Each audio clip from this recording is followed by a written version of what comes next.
땅이 불탈 징조와 크게 외칠 일. 이사야 24장 4절에서 15절. 서론. 하나님께서 인간 종말을 말씀하실 때 땅을 공허하게 하시며 황무하게 하시며 뒤집어 엎으시고 빈부귀천이 일반이 되게 하시는 데 있어서는 땅의 거민이 불타서 남은 자가 적게 될 것을 말씀하셨다. 이때 동방 해변에서부터 크게 외치는 일이 있으므로 동방이 영화롭게 되고 모든 섬들이 영화롭게 될 것을 말씀했다. 일대지. 하나님의 말씀을 파하는 죄로 망하게 됨.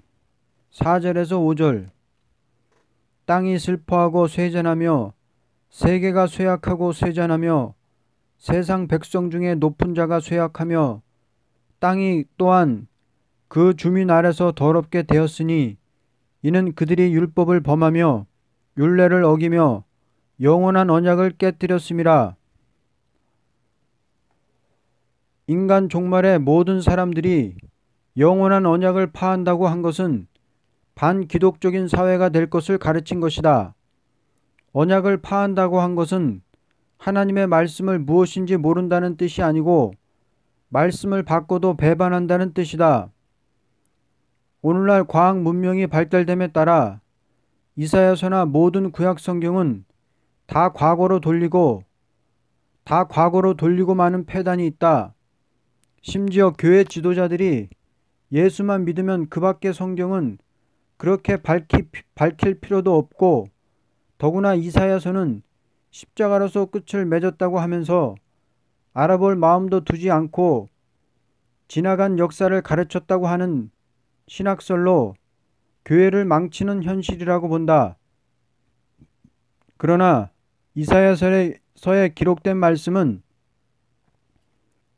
이사야 7장 14절, 9장 1절에서 2절, 40장 1절에서 8절, 42장 1절에서 8절, 49장 8절 상반절, 53장, 61장 1절, 65장 1절만 사도들이 증거했고 그 밖의 것은 전체가 오늘의 전할 복음이다. 이 복음은 세계를 불로 살라 황폐케 하는 날에 남은 백성이 새 시대 가는 복음이라고 본다.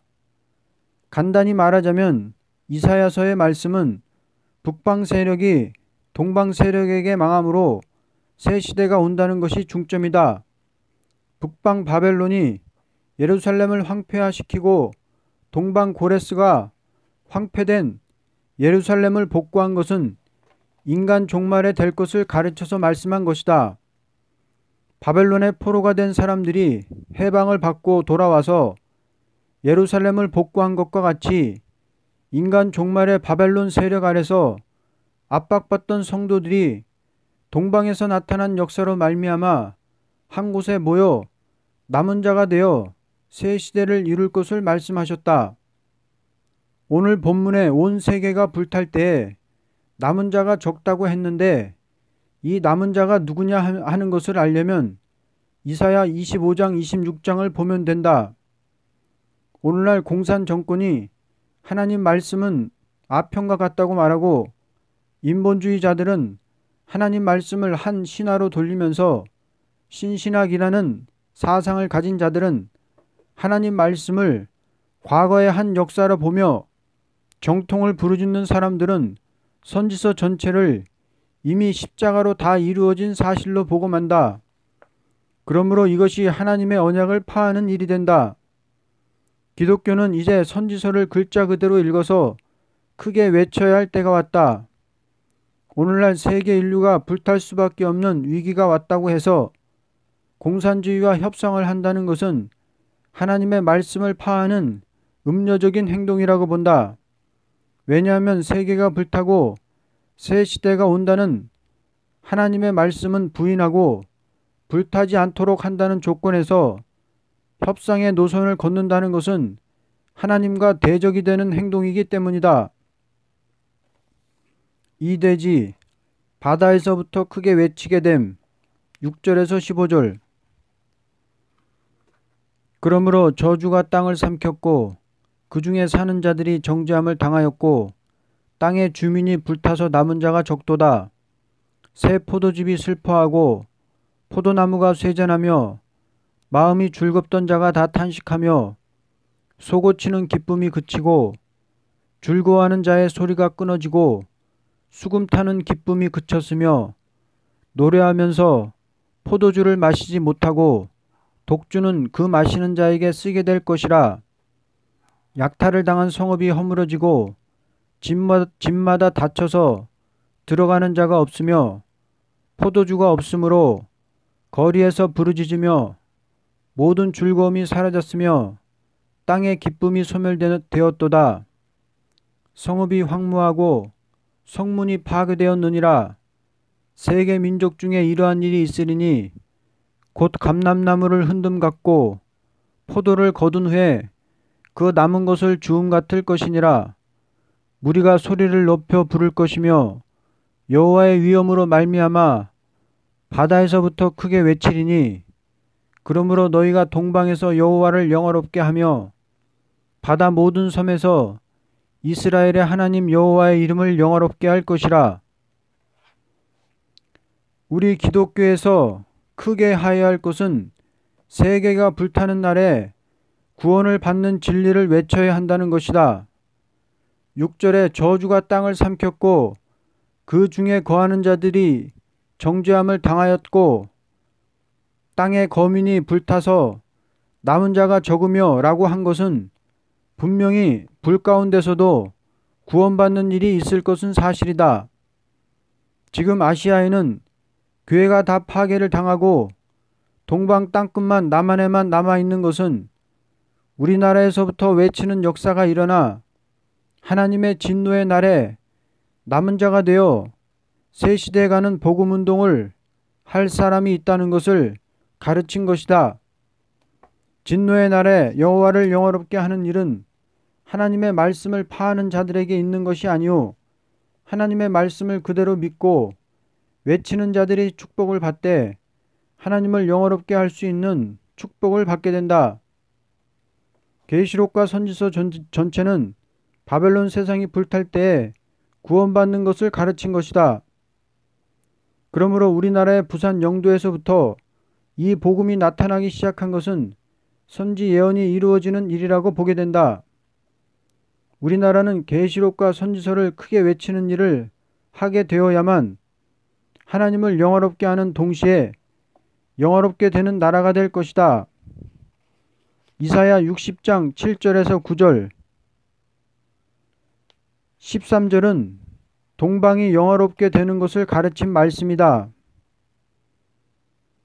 이날까지는 죄인을 부르는 역사이므로 여호와께서 잠잠히 계셨지만 변화 성도가 외치는 것은 여호와 진노하셔서 세계 인류를 불로 살라버리는 날이 임박할 때 동방 바닷가에서부터 그 위험을 인하여 크게 외친다고 하였다.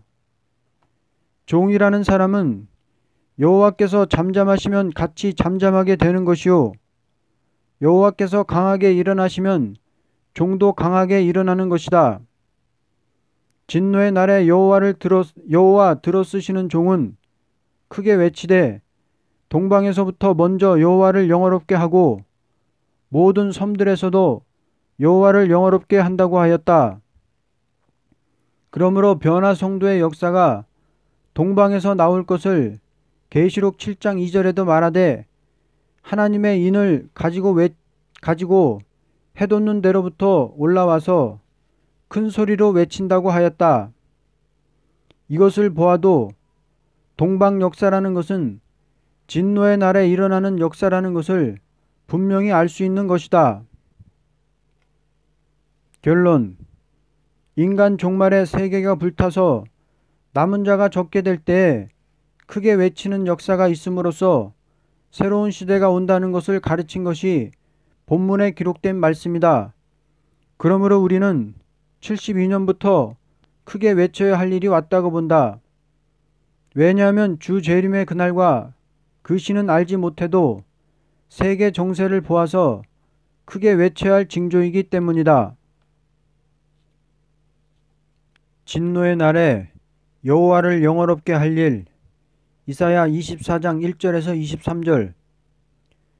인생의 제일 큰 목적은 여호와를 영화롭게 하는 일이라고 본다. 그러므로 진노의 날에 여호와를 영화롭게 한다는 것은 가장 귀한 일이며 복된 일이라고 본다. 이제 인류 종말에 진노의 날이 오는 이유와 여호와를 영화롭게 하는 일에 대하여 본문으로 증거한다. 1. 영원한 언약을 파하였으므로 진노가 옴. 1절에서 13절. 보라, 여호와께서 땅을 공허하게 하시며 황폐하게 하시며 지면을 뒤집어 엎으시고 그 주민을 흩으시리니 백성과 제사장이 같을 것이며 종과 상전이 같을 것이며 여종과 여주인이 같을 것이며 사는 자와 파는 자가 같을 것이며 빌려주는 자와 빌리는 자가 같을 것이며 이자를 받는 자와 이자를 내는 자가 같을 것이라. 땅이 온전히 공허하게 되고 온전히 황무하게 되리라. 여호와께서 이같이 말씀하셨느니라. 땅이 슬퍼하고 쇠잔하며 세계가 쇠약하고 쇠잔하며 세상 백성 중에 높은 자가 쇠약하며 땅이 또한 그 주민 아래서 더럽게 되었으니 이는 그들이 율법을 범하며 율례를 어기며 영원한 언약을 깨뜨렸음이라. 그러므로 저주가 땅을 삼켰고 그 중에 사는 자들이 정죄함을 당하였고 땅의 주민이 불타서 남은 자가 적도다.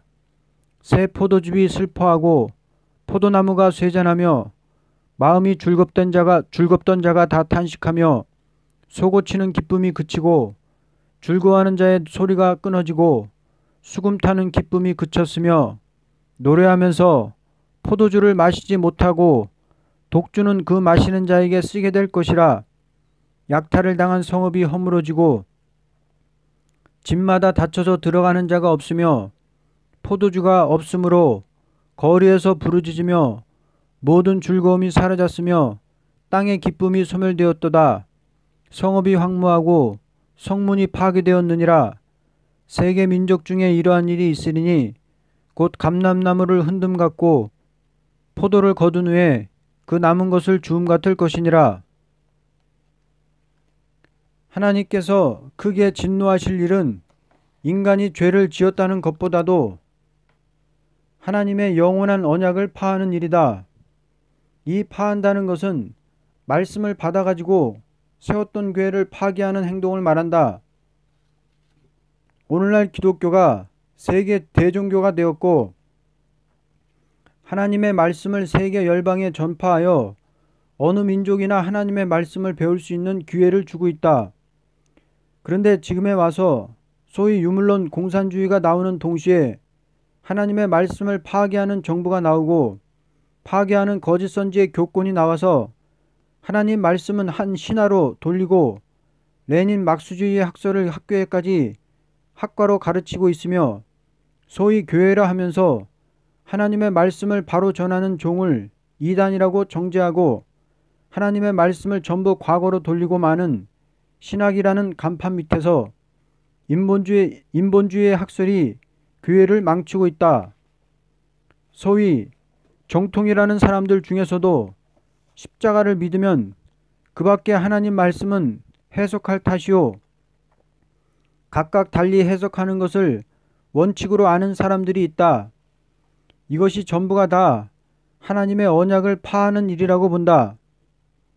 예를 든다면 어떤 사람이 말할 때 그 사람의 말은 해석할 탓이요 그대로 따라갈 수 없다고 하면 그 사람의 인격을 무시하고 그 말을 멸시하는 일이라고 볼 수 있다. 언제나 언약이라는 것은 한번 기록하면 1점도 가감할 수 없는 것이다.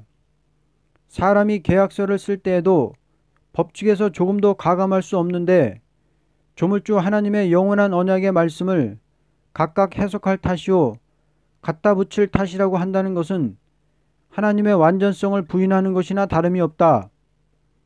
사람도 완전한 사람은 한번 언약을 세우면 조금도 가감하지 않는데 하나님의 언약의 말씀을 가감할 수 있다고 한다는 것은 진노를 받을 사람의 하는 말이라고 본다.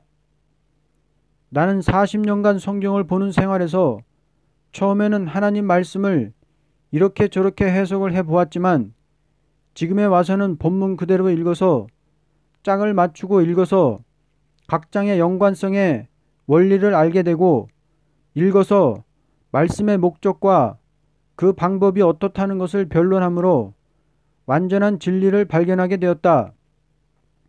이사야서는 영혼 구원론이 아니고 진노의 날에 영육이 아울러 구원받는 하나님의 백성에 대한 구원론이라고 분명히 믿게 된다. 이 구원론은 진노의 날에 원수의 세력을 없이 할 때에 당신의 백성을 구원하되 영과 육을 아울러 구원해 준다는 언약의 말씀이다. 그러므로 누구든지 이 언약을 파하는 자는 진노의 날에 불의 사름을 당하고 말 것이다. 2. 크게 외침으로 여호와를 영화롭게 함. 14절에서 23절. 무리가 소리를 높여 부를 것이며 여호와의 위엄으로 말미암아 바다에서부터 크게 외치리니 그러므로 너희가 동방에서 여호와를 영화롭게 하며 바다 모든 섬에서 이스라엘의 하나님 여호와의 이름을 영화롭게 할 것이라.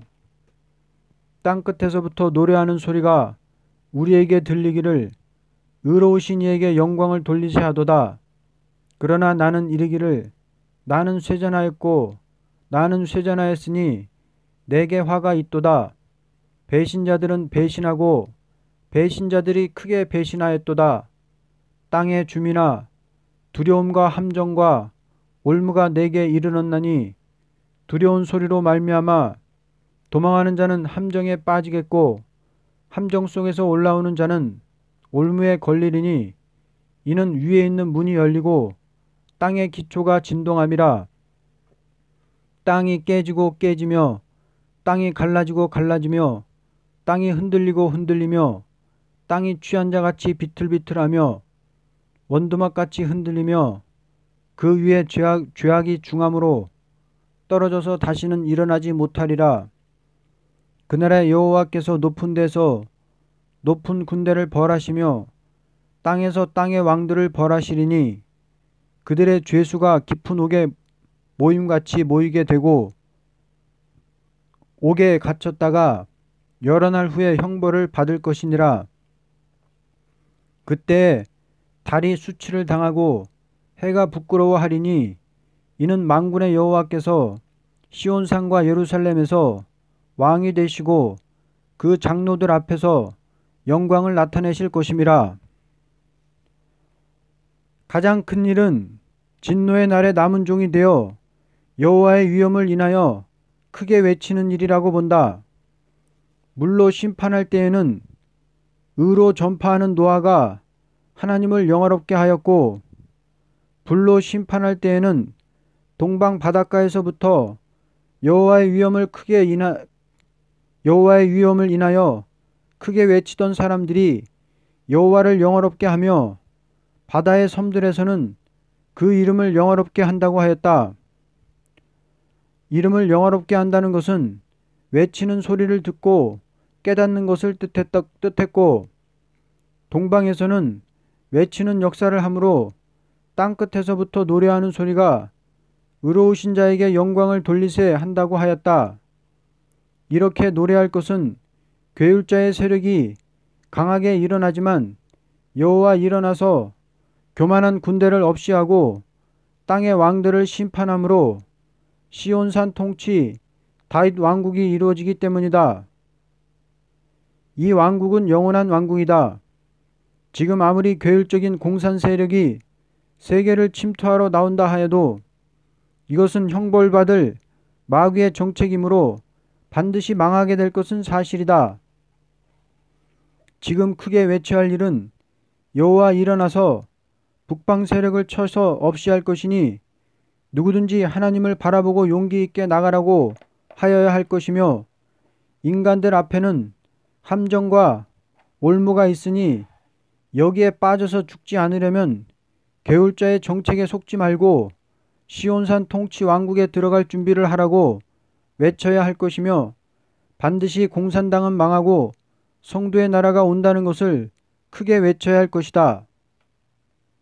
결론. 가장 크고도 위대한 일은 세계가 불사름을 당하는 날에 하나님의 보호를 받고 여호와를 영화롭게 하는 일이다. 과거에도 여호와를 영화롭게 하는 자가 있었지만 진노의 날에 여호와를 영화롭게 하는 자는 자손 만대의 큰 축복을 받게 될 것이다. 여호와의 위엄을 외치는 소리. 이사야 24장 14절. 무리가 소리를 높여 부를 것이며 여호와의 위엄으로 말미암아 바다에서부터 크게 외치리니. 하나님께서 이 땅을 이렇게 두는 것이 아니고 다 뒤집어 엎을 때 땅끝에서부터 위엄을 외친다고 하였다. 사랑을 외치는 것이 아니라 위엄을 외친다고 하였다. 동방 역사란 위엄을 외치는데 세상을 불태우는 하나님, 열왕을 죽여버리는 하나님, 우리는 위엄의 하나님을 자랑할 만한 외치는 자격이 못됐다. 은혜시대의 종과는 다르다. 그러므로 우리는 위엄을 외칠 만한 종이 되어야 한다.